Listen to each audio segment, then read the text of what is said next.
1926.305. Jack lever and ratchet, screw, and hydraulic. 1926.305a. General requirements.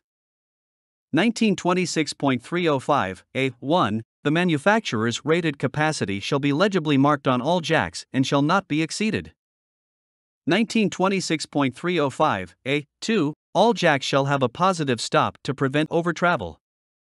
1926.305b. Reserved. 1926.305c. Blocking. When it is necessary to provide a firm foundation, the base of the jack shall be blocked or cribbed.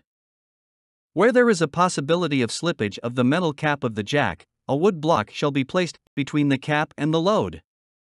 1926.305d. 1926.305d. 1. Operation and maintenance.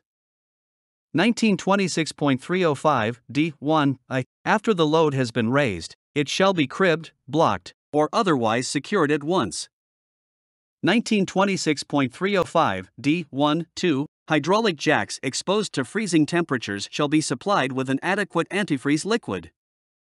1926.305d. 1. 3. All jacks shall be properly lubricated at regular intervals.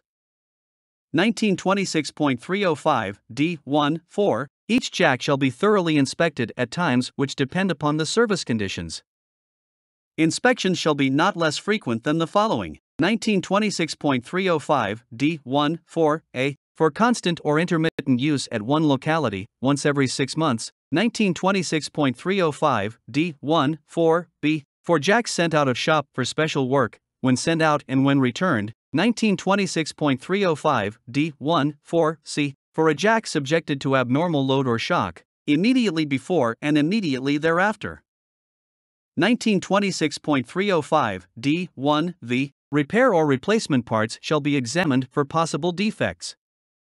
1926.305d. 1. 6. Jacks which are out of order shall be tagged accordingly, and shall not be used until repairs are made.